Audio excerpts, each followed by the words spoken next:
মাশাআল্লাহ, এবছর আমার ছোট্ট বাগানে অনেক লাউ হয়েছে। তো আমি এবার 3 রকমের লাউ গাছ লাগিয়েছি। কিছু আছে লম্বা লাউ, গোল লাউ, আবার আছে চাল কুমড়ার মতো দেখতে লাউ, সঙ্গে আছে চিচিঙ্গা গাছ। এই যে এদিকে কিন্তু চিচিঙ্গা হয়ে আছে।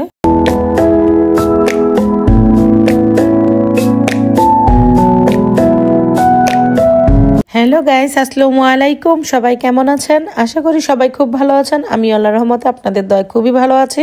তো এই মুহূর্তে চলে আসছি আমি আমার ছোট্ট বাগানে। তো গত বছর যখন বাগান করেছিলাম তখন তো প্রায় ভিডিও করে তোমাদের সাথে শেয়ার করা হতো।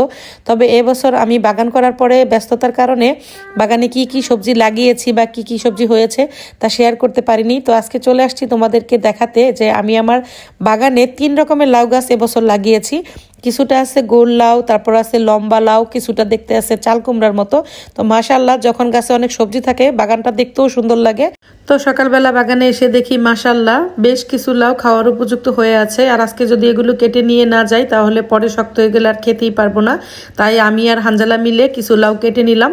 আর আজকে আমরা গোল লাউগুলো কেটে নিচ্ছি। তারপর এই পাশে এই যে কিছু আছে চাল কুমড়ার মতো দেখতে, আবার এই দিকে আছে এগুলো হচ্ছে লম্বা লাউ। তো এবছর আমি 3 রকমের লাউয়ের গাছ লাগিয়েছি। আর এই পাশে কিন্তু আমার ছোট্ট বাগানে কিছু চিচিঙ্গা গাছও আছে। এই যে মাশাআল্লাহ চিচিঙ্গা ধরেছে। আর এই পাশে একসাথে চিচিঙ্গা আর লাউ দোল খাচ্ছে। আর এই দিকে তোমাদেরকে আরেকটা জিনিস দেখাচ্ছি, আমার ছোট্ট বাগানে কিন্তু এবার তরমুজও হয়েছে।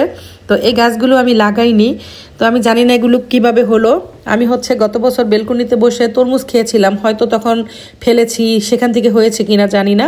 তো মাশাআল্লাহ 7-8টা তরমুজ হয়েছে। তো এগুলো এখনো ছোট, বড় হলে হয়তো কেটে দেখা যাবে এগুলা কতটা লাল হয়েছে আর খেতে কতটা মিষ্টি হয়েছে। তো মাশাআল্লাহ, এই যে এইদিকে আরো 2টা আছে। এই যে এটা একটু ছোট, এখানে আর একটু বড় আছে। তো এগুলো হলে পরে আমি কেটে দেখবো যে আসলে তরমুজের জাতটা কি ভালো পড়লো কিনা। আর এখানে আবার মিষ্টি কুমড়া হচ্ছে। তো এখানে মিষ্টি কুমড়া গাছও আছে। তো মিষ্টি কুমড়া সবে মাত্র ধরা শুরু করেছে মাশাআল্লাহ। এরপর বাগান থেকে অনেকগুলো সিমও তুললাম। মাশাআল্লাহ অনেক সিম হয়েছে গাছে। তারপর শশা এনেছি। তো শশাগুলো হচ্ছে খুবই দ্রুত বড় হয়ে যায়, তাই 2-3 দিন পরই অনেক শশা ছিঁড়তে হয়। তো আমরা হচ্ছে 3টা লাউ এনেছিলাম। তো গোল 2টা লাউ হচ্ছে আমরা রান্না বসিয়েছি, আর একটা লাউ হচ্ছে রেখে দিয়েছি আগামীকালকের জন্য। তো গাইজ, দুপুরে খাওয়া দাওয়া শেষ করে আমরা তো সবাই একটু রেস্ট নিলাম। তো এখন বিকেলবেলা চলে আসছি বিকেলে নাস্তা তৈরি করার জন্য।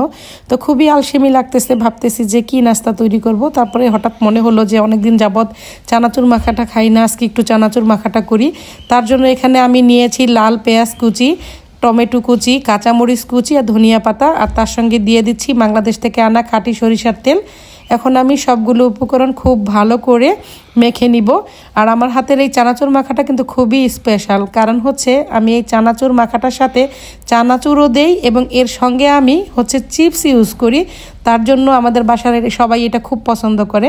আমি যখনই এই চানাচুর মাখি তার সঙ্গে চানাচুর আর চিপস একত্র করে তারপরে হচ্ছে আমি এই চানাচুর মাখাটা বানাই। তো এটা আমাদের বাসার সবারই খেতে খুবই পছন্দ করে।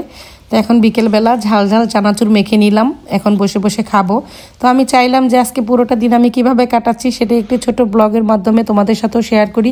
তো আমি আশা করি আমার আজকের এই ছোট্ট ব্লগটি তোমাদের ভালো লেগেছে। দেখা হবে পরবর্তীতে নতুন কোনো ব্লগে। সেই পর্যন্ত সবাইকে বিদায় জানাচ্ছি। খোদা হাফেজ।